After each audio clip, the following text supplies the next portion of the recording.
Jai Hind friends, Devesh Shukla welcomes you all to Paritosh Group of Institutions YouTube channel. The topic of the today's video is figure of speech. This video is important for 11th class students Hindi and English both the mediums. Friends, figure of speech meaning अलंकार. इससे पहले कि हम topic को पढ़ना start करें, अगर आपने चैनल को सब्सक्राइब नहीं किया तो तुरंत इसे सब्सक्राइब करके बेल आइकन दबा दें, जिससे आपको लेटेस्ट अपडेट्स तुरंत के तुरंत मिलती रहें। फ्रेंड्स, आपके मोबाइल स्क्रीन पर फिगर ऑफ स्पीच और उसका डेफिनेशन डिस्प्ले हो रहा है। डेफिनेशन देखिए, a figure of speech is a deviation from the ordinary use of words in order to produce a greater effect. Meaning, figure of speech शब्दों के सामान्य प्रयोग से थोड़ा भिन्न होता है ताकि शब्दों का अधिक प्रभावशाली मीनिंग दिया जा सके। मतलब उनके शब्दों का मीनिंग जो है उसे और अधिक प्रभावशाली बनाया जा सके, इसलिए शब्दों का सामान्य प्रयोग न करके उसे थोड़ा अलग तरीके से प्रयोग करते हैं। आपके सिलेबस में 7 फिगर ऑफ स्पीच हैं, जिसे हम ट्रिक के द्वारा कैसे समझते हैं। आपके सामने ट्रिक आ रही है शैम्पू। शैम्पू वर्ड के हर लेटर से हमारा एक फिगर ऑफ स्पीच बनता है। First of all simile, Hindi में इसे उपमा कहते हैं। सेकंड हाइपरबोल मीन्स अतिशयोक्ति, and the third is apostrophe, संबोधन। नेक्स्ट इज मेटाफर, रूपक अलंकार, and the next one is personification, मानवीकरण, और छठवां आता है आपका ऑक्सीमोरन, विरोधाभास, और लास्ट है ओनोमेटोफिया, ध्वनि सूचक अलंकार। आइए अब इनकी डेफिनेशन और एग्जांपल्स को देखते हैं। Simile. Simile is a comparison between two objects of different kinds having at least one point in common. It is pointed by the pointers like so as. Simile दो भिन्न भिन्न प्रकार के ऑब्जेक्ट्स के बीच में एक तुलना होती है, जो ऑब्जेक्ट्स अलग प्रकार के होते हैं लेकिन उनमें एक गुण उभयनिष्ठ होता है, और सिमिली को लाइक सो एज के द्वारा प्रदर्शित किया जाता है। एग्जाम्पल देखें, she is lovely like a rose, वह गुलाब के फूल की तरह सुंदर है। Life is like a walking shadow, जीवन एक चलती फिरती छाया के समान है। He fought like a lion, वो एक शेर की तरह लड़ा। बच्चों ध्यान दें, सिमिली के अंदर जो कंपैरिजन होता है उन टू ऑब्जेक्ट्स को डिफर होना चाहिए, ये कंडीशन है। डेफिनेशन में साफ साफ लिखा हुआ है two objects of different kinds, वो अलग अलग प्रकार के हों लेकिन उनमें एक गुण जो हो वो कॉमन होना चाहिए। आइए बात करते हैं मेटाफर की। Metaphor is an implied simile in which the words of comparison like so as are not used. Metaphor एक अंतर्निहित सिमिली है। अंतर्निहित मतलब किसी के अंदर मौजूद या विद्यमान। मीन्स हम कह सकते हैं मेटाफर एक ऐसा फिगर ऑफ स्पीच होता है जिसके अंदर सिमिली छिपा रहता है, लेकिन उसमें तुलना के शब्द लाइक सो एज का प्रयोग नहीं होता। एग्जाम्पल देखें, camel is the ship of desert, Kalidas is the Shakespeare of India, life is a dream. दोनों के बीच में फर्क, ये दोनों ही कंपैरिजन कराते हैं लेकिन दोनों में थोड़ा सा फर्क होता है। सिमिली में हम कहते हैं कि ये उसके समान है, लेकिन मेटाफर में कहते हैं कि ये नहीं बल्कि सीधे सीधे वो है। जैसे Sardar Patel was the iron man of India, means Sardar Patel नहीं, भारत के लौह पुरुष हैं।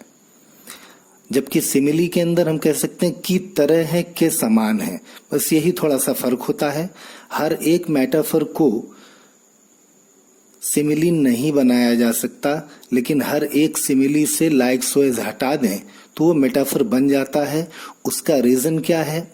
Simile different kinds of object के बीच में होता है, लेकिन मेटाफर के लिए ऐसी कोई भी बाउंडेशन नहीं होती। नेक्स्ट फिगर ऑफ स्पीच आपका होगा पर्सोनिफिकेशन। डेफिनेशन देखिए, in a personification lifeless objects, abstract ideas और thoughts are considered to be living or having life. Means personification में निर्जीव वस्तुओं को, भावनाओं और विचारों को जीवित माना जाता है या ये माना जाता है कि उनमें जीवन है। एग्जाम्पल देखिएगा, experience is the best teacher, a lie has no legs, love is blind. अनुभव को अध्यापक बताया है और बोला झूठ के पांव नहीं होते। पैर तो जीवधारियों के होते हैं, झूठ के कैसे हो सकते हैं? मतलब यहाँ पर झूठ का मानवीकरण किया गया है। नेक्स्ट फिगर ऑफ स्पीच आपका ऑक्सीमोरन। इसमें दो अपोजिट क्वालिटीज रहती हैं। In an oxymoron two opposite things, thoughts or qualities are put together or added to the same thing.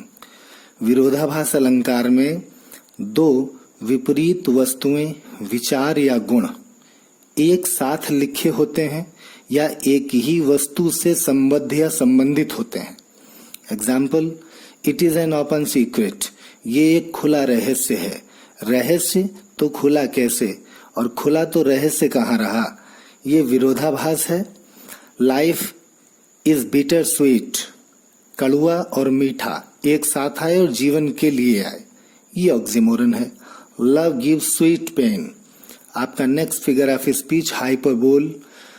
In a hyperbole, a statement is made emphatic by overstatement or exaggeration. कहता है hyperbole के अंदर कथन को बढ़ा चढ़ा कर बोला जाता है। एग्जेजरेट करना मीन्स ओवरस्टेट करना, बढ़ा चढ़ा कर कहना। जैसे एग्जाम्पल के लिए मैं बोल दूं कि मैं 150 वर्षों से पढ़ा रहा हूं, तो कुछ ज्यादा नहीं हो गया? तो जहां ज्यादा हो जाए और लिमिट क्रॉस कर जाए वो हाइपरबोल है। एग्जाम्पल देखें, the chief was mountain high, 10,000 सा आई एट अ ग्लैंस। इसी तरह में एक एग्जाम्पल और भी कह सकते हैं, I can move the mountains for you, आपके लिए मैं पहाड़ भी हिला सकता हूं। तो जहां ज्यादा हो जाए वो hyperbole. Next, apostrophe. An apostrophe is a direct address to the dead, to the absent or to the personified idea or thing. Apostrophe means संबोधन। संबोधन मृत, अनुपस्थित या मानवीकृत विचार अथवा वस्तु के लिए सीधा संबोधन होता है। मीन्स किसी मरे हुए या अनुपस्थित या मानवीकृत विचार अथवा वस्तु का नाम लेकर उससे सीधे कोई बात कही जाए तो एपोस्ट्रोफी फिगर ऑफ स्पीच होगा। Example, O Milton thou art great. Art means are. O death, where is thy sting? Next and last figure of speech of our syllabus is onomatopoeia. An onomatopoeia is a figure of speech in which sound suggests its meaning or sense. ध्वनि सूचक अलंकार वह अलंकार होता है जिसमें आवाज अपने भाव को स्पष्ट करती है। एग्जाम्पल के लिए, a donkey brays, grunt grunt goes the hog, a snake hisses। Meaning हम आवाज से अगर समझ जाएं कि ये कौन सी आवाज है, किसकी आवाज है, आवाज अगर सिचुएशन क्लियर कर देती है, सीन क्लियर कर देती है, तो ओनोमेटोपोएia फिगर ऑफ स्पीच होता है। अगर ये वीडियो आपको अच्छा लगा है तो इसे शेयर करें, कमेंट्स करें और लाइक करें। चैनल को सब्सक्राइब जरूर करें। अगले वीडियो में कोई नया मजेदार टॉपिक लेकर मैं फिर हाजिर होऊंगा। तब तक के लिए जय हिंद।